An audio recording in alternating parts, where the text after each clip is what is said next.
Right now, nearly half the people listening to this are either being actively abused at work or they're, watching someone else endure it. Yeah, which is just a staggering statistic when you really Right. stop and think about it. It really is. And it's a dynamic that's costing the U.S. economy over $1 trillion in lost productivity, yet we constantly disguise it. We call it high standards or just, paying your dues. Right. We sanitize it. Exactly. So today we are completely tearing down that illusion of the tough boss. We've got this massive stack of highly specific workplace guides in front of us. Oh, yeah. It's a huge pile. We're talking boundary setting frameworks, Yeah. harassment reporting protocols, even clinical psychological evaluations, and spousal support manuals. And we are extracting a complete tactical survival toolkit from all of it. Because whether you are a frontline employee, a manager, or, maybe a supportive partner watching someone you love just shrink under the weight of a hostile office, the mission today is definitive. It's about taking back control. Yes, our focus today is to help you own your power. We are going to help you shift from feeling entirely overwhelmed by toxic dynamics to fully owning your power. We are doing a deep dive into workplace bullying. And I think framing this conversation correctly right out of the gate is absolutely critical because the phrase workplace bullying, it often conjures up these sort of juvenile images, Well, right? someone's stealing your lunch money on the playground. Exactly. Or, Yeah. someone heating up fish in the office microwave and being annoying. Right. But that really trivializes the reality. We are dealing with a systemic issue that carries staggering financial and physiological costs. So for anyone listening who is experiencing this directly, we need to validate the severity of what is happening to you right now. Absolutely. The physical and emotional toll is immense, and the data proves this is a full-blown, multi-billion-dollar public health crisis. Yeah. And it's just, it's hiding in plain sight within modern corporate culture. Fighting in plain sight, yeah. And to dismantle that kind of systemic issue, you first have to clearly identify what it is you're even looking at, because we constantly rationalize bad behavior at work, don't we? Oh, all the time. We tell ourselves, well, it's just a high-pressure industry. Right. Or that a certain manager is just really demanding because they want results. But the psychological distinction between a demanding environment and an abusive one is vast. It's huge. It really is. I always think about it like the difference between a structural engineer and a demolition crew. Oh, that's a really good analogy. Walk me through that. Well, so a tough, demanding boss is like a structural engineer testing a bridge. They apply weight, they push the limits, they find the weaknesses. Right, but there's a productive purpose to it. Exactly. The entire purpose is to reinforce those weak spots so the structure can hold more weight. They actually want you to succeed. They want the bridge to stand. Right. But a workplace bully is just a demolition crew. They aren't looking to reinforce anything. They apply pressure simply because they want to see the building fall. Wow. Yeah, one operates with a goal of growth, and the other operates with a distinct intent to undermine and break you. The intent is the key there. It changes the entire dynamic. A tough boss pushes you to grow, but a bully pushes you to break. Yeah. And the line gets crossed when the behavior stops being about the work product and becomes personal. Right. When it becomes this repeated pattern. Yes, a pattern explicitly designed to strip away your confidence and your professional standing. And the prevalence of this intentional destruction is alarming. If we look at the U.S. workplace bullying survey data, 30% of American workers experience this directly. 30%. That is nearly 1 in 3 people sitting in any given office or, on any given Zoom call. Right. And another 19% report having witnessed it happening to a colleague. So you add that up, and essentially half the workforce, 49%, is exposed to severe toxicity.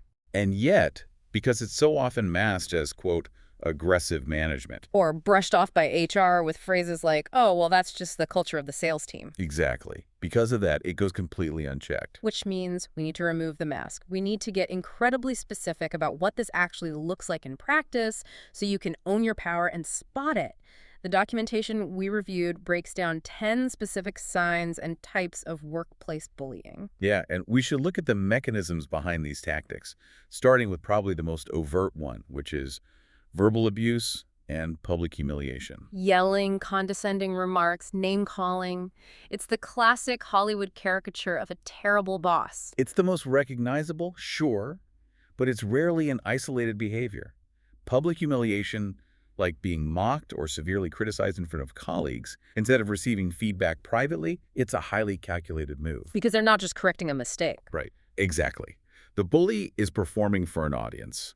They're establishing dominance and basically signaling to everyone else in the room that you are at the absolute bottom of the hierarchy. But the overt yelling is often just the tip of the iceberg, isn't it? I mean, the more insidious forms are the ones that are incredibly difficult to prove. Oh, absolutely, like exclusion and isolation. Right. Some behavioral psychologists actually call this social aggression. It's deliberately leaving someone out of calendar invites, key decision-making meetings, or even just casual lunch groups. And social aggression is devastating, right? Because human beings are fundamentally wired for connection. We are. So being ostracized actually triggers the exact same pain receptors in the brain as a physical injury. Wow, really? Yes. And in a professional setting, it looks like, the meeting that happens after the official meeting. Oh, I hate those. Yeah. Where all the actual strategic decisions are made. Right. And you purposely aren't invited. It's incredibly effective because it maintains plausible deniability. Because you can't exactly go to human resources and file a formal grievance because you weren't invited to grab coffee. I mean, it sounds petty. It sounds super petty on paper. But over 6 months, that systematic isolation just completely destroys your ability to function within the team. Yeah. You basically become a ghost. You do. And once you're isolated, the bully can easily move to the next phase, which is work sabotage and impossible standards. This is where the game is entirely rigged against you. Rigged is the perfect word for it. Work sabotage is when a manager intentionally sets you up to fail. Like withholding crucial information or resources you need to actually complete a project. Or they assign a deadline that is just mathematically impossible to meet. Or they change the project parameters at the 11th hour, right? Without notifying you. And then, when the project inevitably fails or falls short, they publicly blame your incompetence. It's a completely manufactured failure. And often, I noticed in the sources, it's paired with micromanagement, which I think is one of the most misunderstood dynamics in corporate life. Well, people usually assume micromanagement is just an annoying quirk of a slightly anxious boss. But as a tool of bullying, micromanagement is actually a weapon of control. Right, because normal oversight is necessary for business, obviously. But micromanagement crosses into bullying when every single keystroke is monitored. We're talking about requiring multiple levels of approval for minor, completely routine tasks. Questioning every independent decision you make and systematically removing all of your autonomy.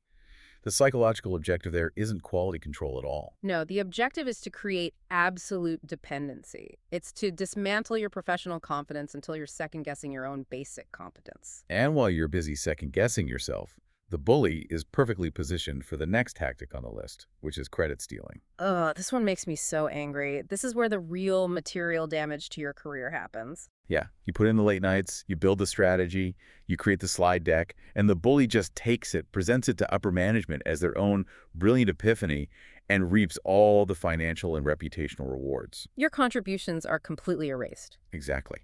And if you attempt to point out that it was your work, you trigger what is probably the most psychologically damaging tactic on the entire spectrum, which is gaslighting. Gaslighting, which is a term that gets thrown around so casually in pop culture right now, to describe almost any disagreement. It does, yeah. Yeah. But in a corporate bullying context, gaslighting is a highly specific, systematic dismantling of a victim's reality. Break down that mechanism for us. What does gaslighting actually look like when you're sitting in, say, a one-on-one performance review? Okay, so it looks like this.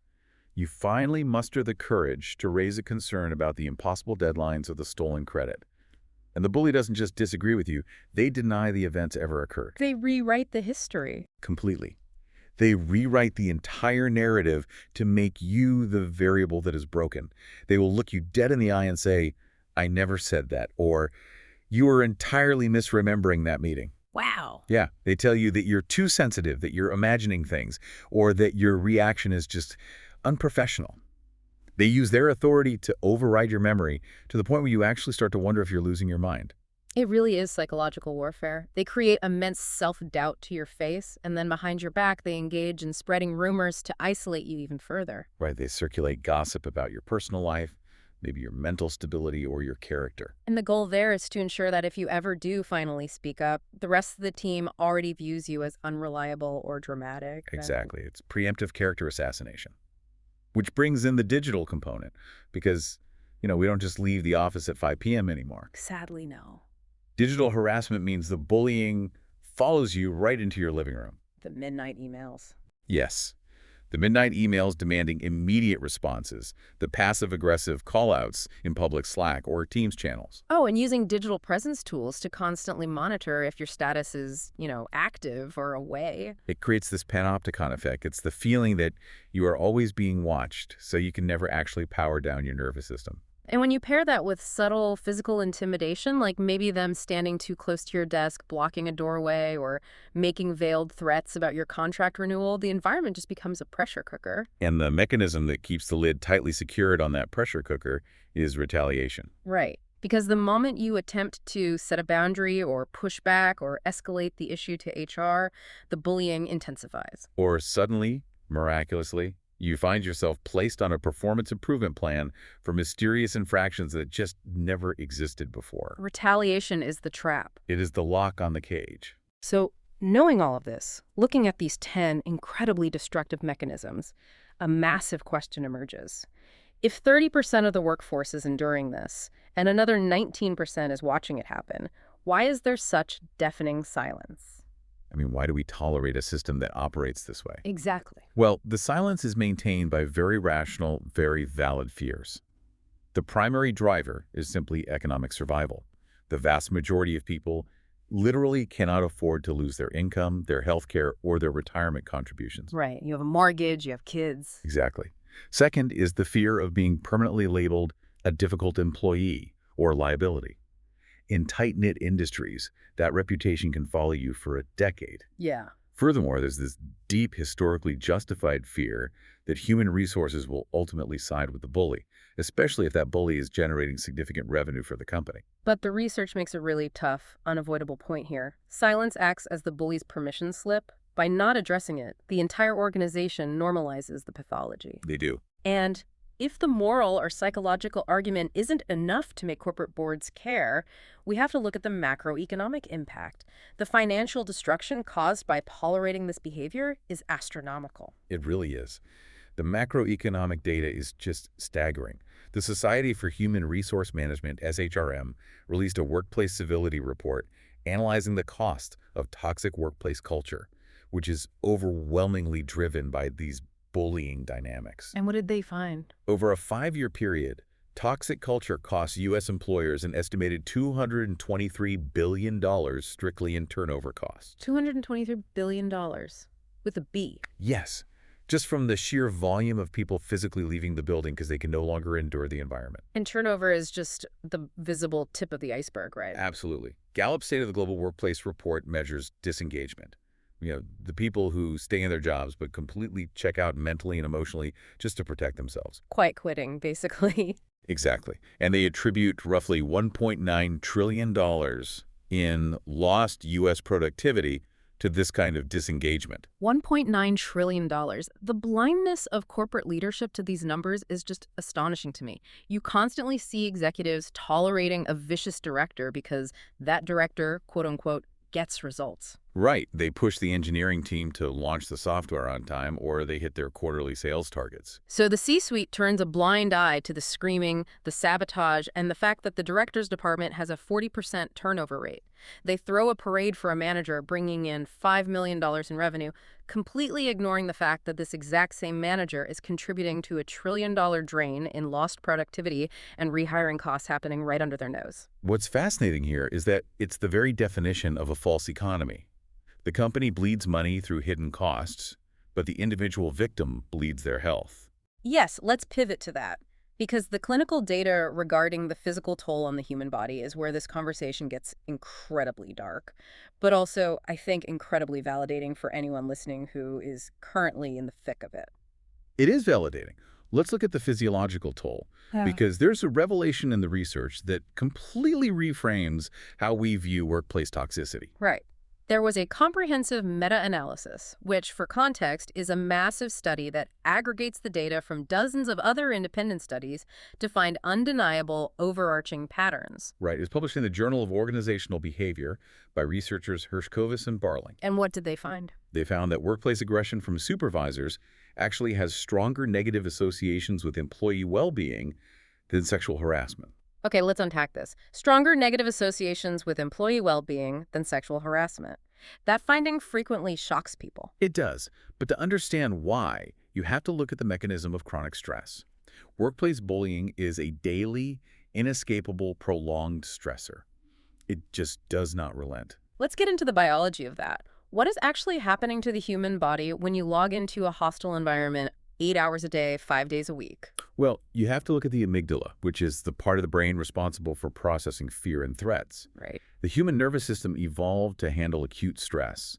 A predator chases you, your body floods with cortisol and adrenaline, you run, you survive, and then the stress hormones dissipate. But the amygdala cannot distinguish between a physical predator in the wild and a boss who is threatening your livelihood and your ability to feed your family. Precisely. So your brain perceives the micromanaging, gaslighting boss as a literal mortal threat.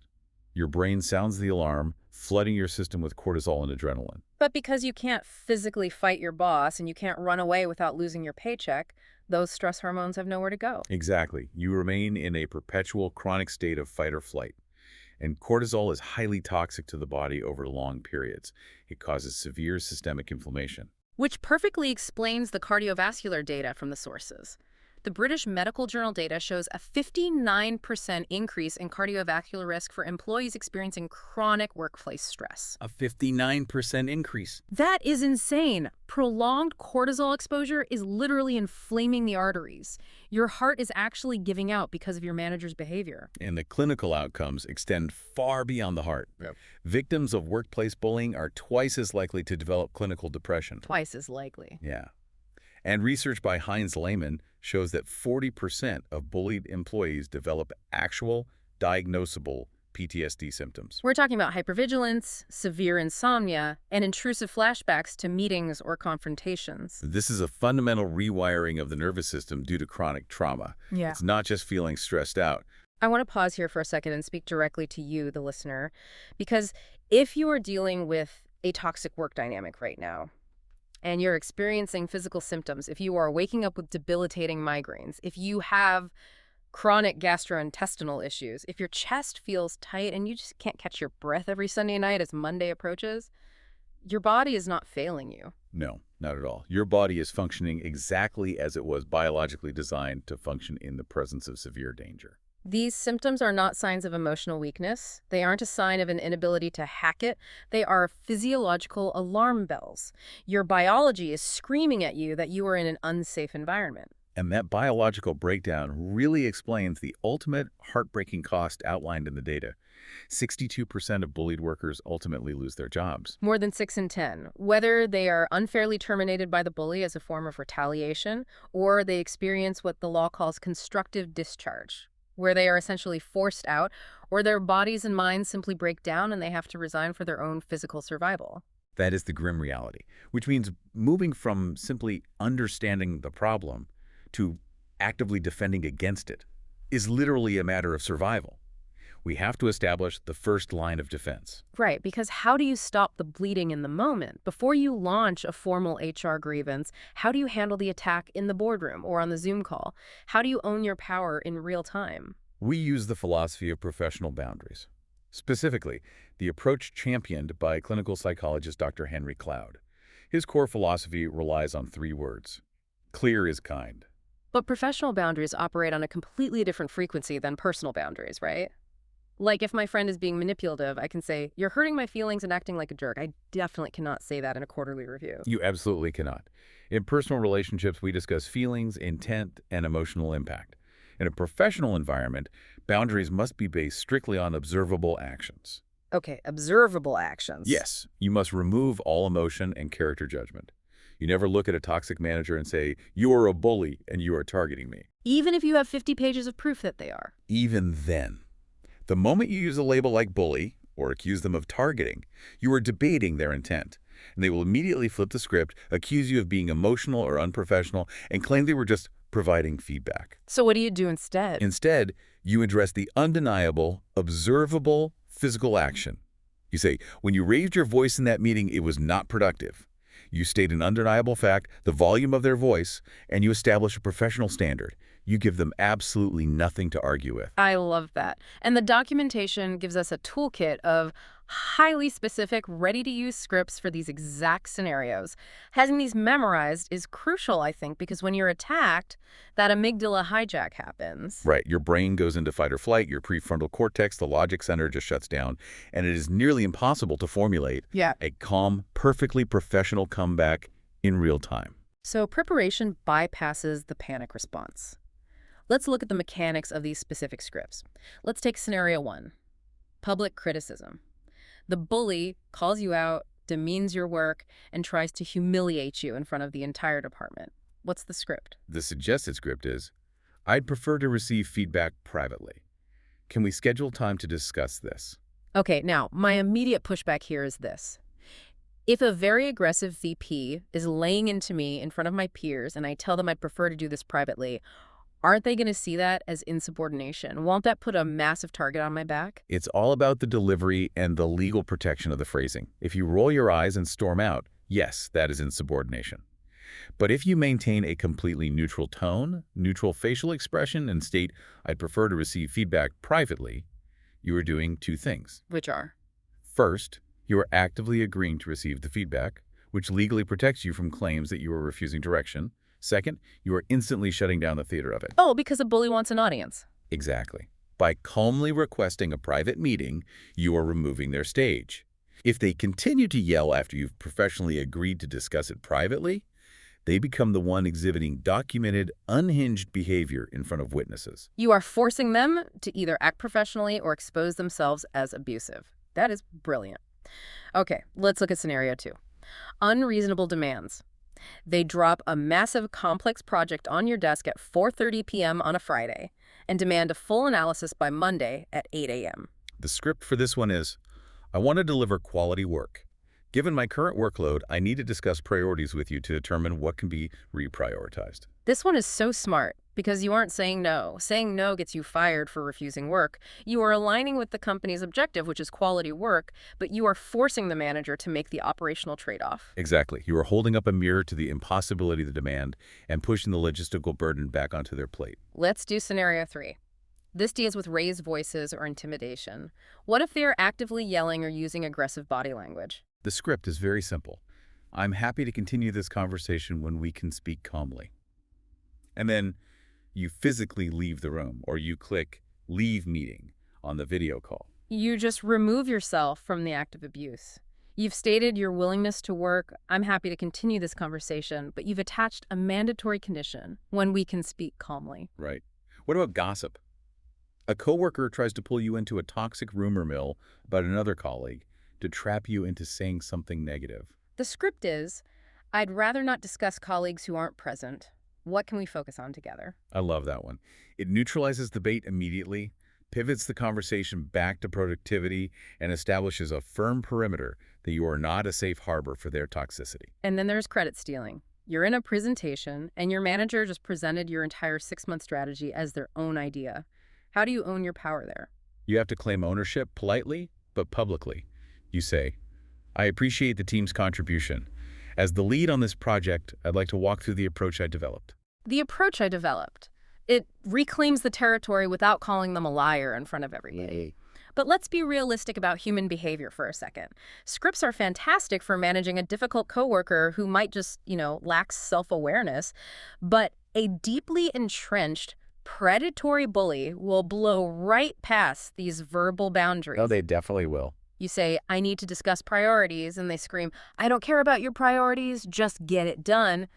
What is the tactical response when the script fails? You deploy the broken record technique. The glitch in the matrix. Explain how this works psychologically. The broken record technique requires you to completely abandon the need to be understood. When a bully tests the boundary, your natural instinct is to over-explain, right? To justify your position or to get emotional to prove how unfair they're being. Right, you want to defend yourself. But the broken record technique dictates that you do none of those things. You simply maintain a flat, emotionless tone and repeat your original boundary verbatim. As I mentioned, I am happy to continue this conversation when we can speak calmly. And if they escalate and say, "Don't you dare walk away from me," You repeat it again. As I mentioned, I will return when we can speak calmly. Repetition without escalation signals absolute, impenetrable firmness. wow. See, a bully operates by feeding off emotional reactions. They want you to cry, they want you to yell back so they can call you unstable, or they want you to grovel. When you provide them with a polite, completely emotionless brick wall, it starves them of the reaction they need. It literally disrupts their entire neurological reward loop. You literally become an error code in their operating system. Yep. That is such a powerful in-the-moment defense. But we also have to acknowledge that if you're dealing with a severe case, verbal boundaries will eventually fail. They will. And when the boundary fails, you must build a fortress. And that requires moving from interpersonal tactics to structural, legal strategy. The data outlines a highly specific 5-level escalation framework. This framework is critical because the single biggest mistake victims make is jumping straight to level 3. Which is going to HR, right? Yes. Yeah. Marching into human resources while they are highly emotional without any preparation. If you do that, you will almost certainly lose. You have to build the architecture of your case first. Okay, so level 1 is the direct conversation, using the scripts we just analyzed. If the behavior continues, you enter level 2, the documentation period. Right. The documentation phase should last 2 to 4 weeks. During this time, you are acting as an objective investigative journalist in your own life. I like that framing. You are establishing a clear, undeniable, time-stamped pattern of behavior. You need dates, times, names of witnesses, and exact verbatim quotes. If they gave you an impossible deadline, document the exact timestamp of the request and your workload at that precise moment. If they yelled, document the exact words used and who was in the room. Now, there is a massive critical security protocol here that stood out in the research. You must store all of this evidence completely outside of your employer's network. Email it to a personal account, save it to a personal cloud drive, print physical copies at home. Why is this so vital? Because the moment you become a perceived legal liability to the organization, the IT department can sever your access to the company's servers, your email, and your laptop in less than 30 seconds. Just like that. Just like that. And if your entire timeline of evidence is trapped on a company hard drive, you effectively have zero evidence. That is a chilling reality, but absolutely necessary to internalize if you want to own your power. Once you have an ironclad external paper trail, you move to level 3, entering the system. This means approaching human resources, and the legal track here is massive. A verbal trap. Yes. Most people think reporting an issue means pulling a friendly HR rep aside in the break room or, asking them for a quick coffee to chat about how toxic your manager is being. That is a fatal error.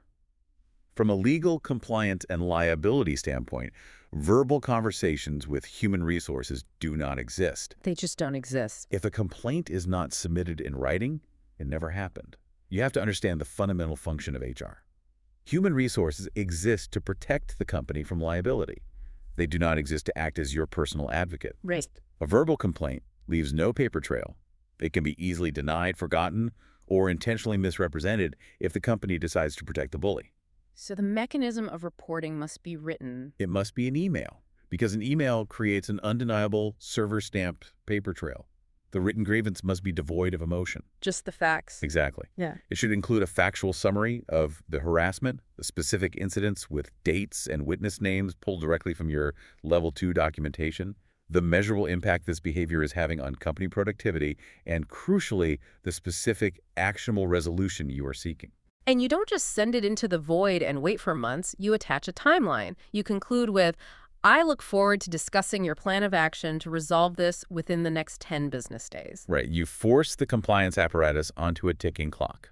You are managing the bureaucracy. But what happens if HR ignores the email? Or, as is often the case, what if HR conducts a superficial, quote-unquote, investigation and concludes that no policies were violated, actively protecting the high-performing bully? That is when you escalate to level 4, going nuclear, external reporting. This is where you remind the corporation that they are not a sovereign nation, right? They operate within a federal and state legal framework. Exactly. You have external legal rights. In the United States, the primary federal avenue is the Equal Employment Opportunity Commission, the EEOC. However, there is a strict statute of limitations. You typically only have 180 to 300 days from the date of the last incident to file a formal claim. Which highlights exactly why the time-stamped documentation from Level 2 is the absolute foundation of your survival. You have to be able to mathematically prove when the incidents occurred to satisfy that legal deadline. You do. But what are the actual legal thresholds here? Because it's often pointed out that the United States does not have a comprehensive blanket anti-bullying law. It's not technically illegal to just be a terrible boss, is it? No, it's not. And that is a massive gap in American worker protection. However, abusive behavior frequently intersects with protected classes. Under Title VII of the Civil Rights Act, if you can demonstrate that the bullying is based on race, religion, sex, or national origin, it instantly crosses the line into illegal workplace harassment. Right. Furthermore, the Americans with Disabilities Act, the ADA, protects employees against harassment related to a physical or mental disability. And this is where the medical data loops back in, which I find so fascinating. If the bullying is so severe that it causes you to develop clinical depression or PTSD, which we know 40% of victims do, does that newly developed trauma qualify as a disability under the ADA? In many legal precedents, yes. The bullying causes a severe medical condition, and any subsequent bullying or failure to accommodate that condition becomes a potential violation of the ADA. Wow. Additionally, several states have variations of healthy workplace bills, allowing you to report directly to your state labor board. You can also explore workers' compensation claims. In certain states, severe documented psychological distress or PTSD directly caused by an abusive work environment actually qualifies for compensation. There is also the concept of constructive discharge, right? Constructive discharge is a vital legal concept. It essentially means that the employer made the working conditions so profoundly toxic and intolerable that any reasonable person would feel they had absolutely no choice but to resign. So you didn't quit voluntarily, you were forced out by the environment. Exactly. If you can prove constructive discharge using your documentation, you may be eligible for unemployment benefits and legal damages, even though you were the one who formally resigned. The absolute best tactical move at level 4 is to consult an employment attorney. And a lot of them offer free initial consultations, right? They do. You bring them your level 2 documentation, and they can tell you precisely what leverage you have under your specific state's laws. Which naturally leads us to level 5, the exit strategy. And I want to speak directly to the listener again. We discussed the statistic that 62% of victims ultimately lose their jobs.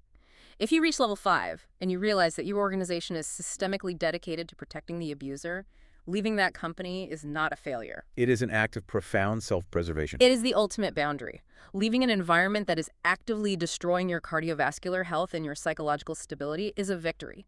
You are taking your talent, your intellect, your energy, and your sanity, and you are entirely removing it from their control.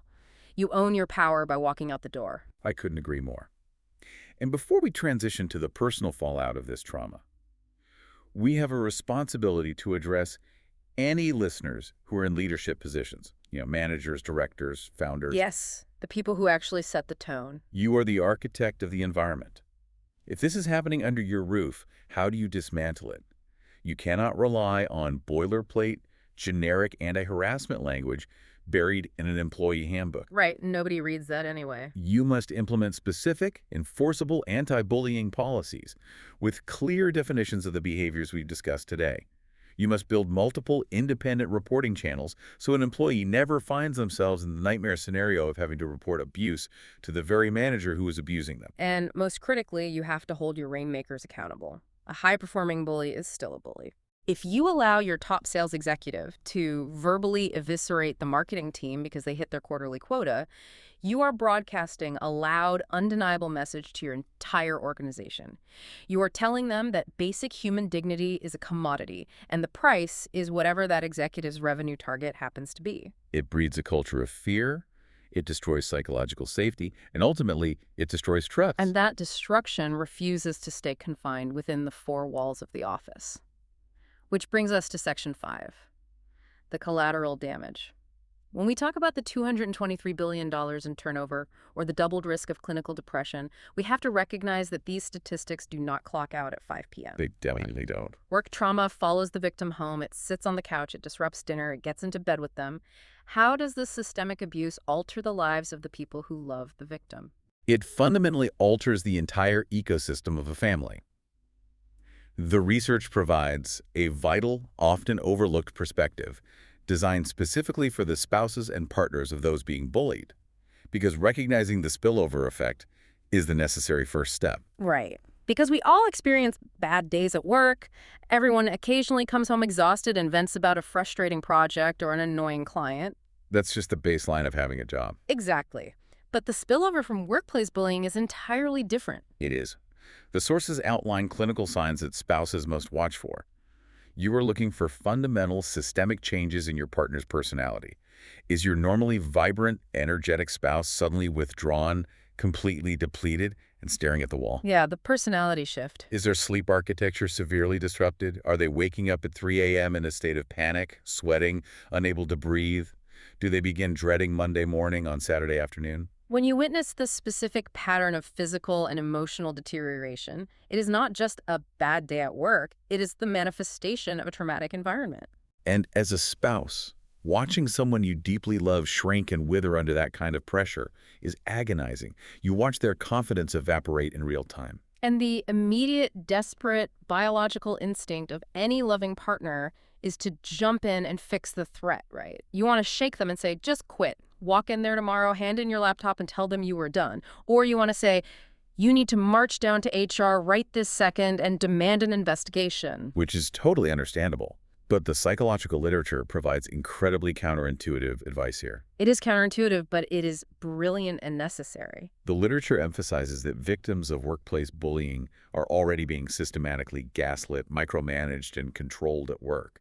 Their autonomy is being violently stripped away from them for 8 hours a day. So what's the danger for the spouse? The absolute worst thing you can do as a supportive partner, even with the best of intentions, is to inadvertently strip away more of their autonomy by issuing ultimatums or telling them what they must do.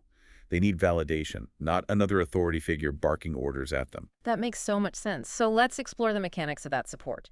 How do you act as an anchor without becoming a director? What are the exact words you should use?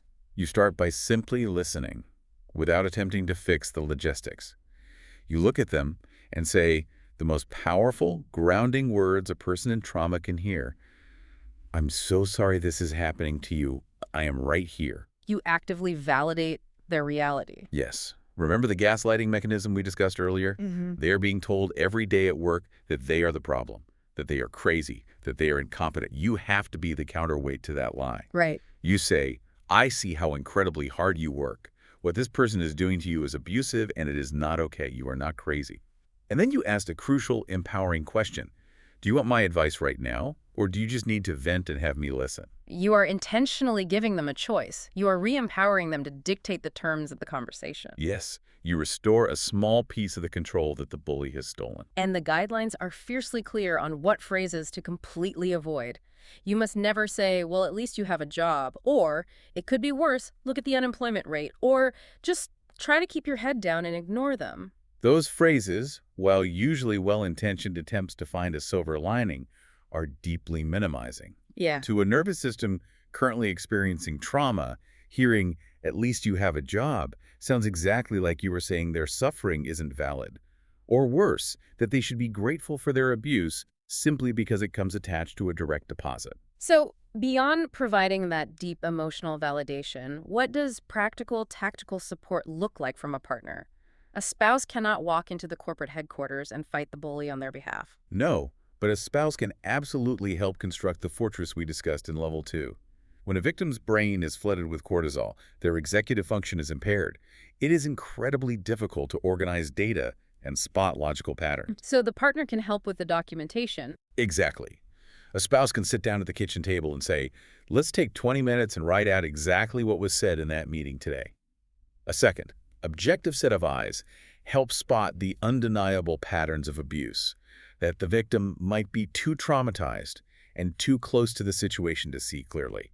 You can research employment attorneys together. You can help them format the written HR grievance. And you can vigorously protect the physical environment of the home. You can establish firm boundaries around work talk.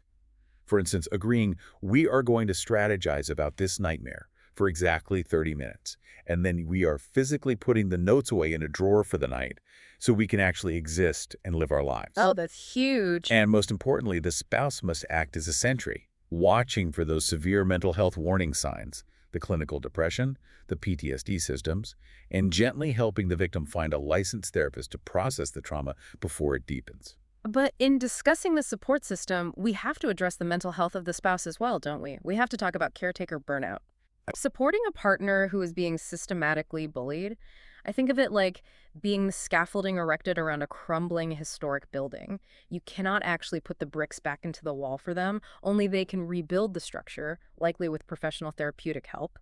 But as the spouse, you are acting as the scaffolding. Right. You are holding up all this immense, crushing weight, trying to keep the entire structure from totally collapsing into dust. And bearing that kind of weight for months on end is physically, emotionally, and spiritually exhausting. That scaffolding analogy is perfectly accurate. And just like physical scaffolding, a human being has a maximum weight limit before they buckle.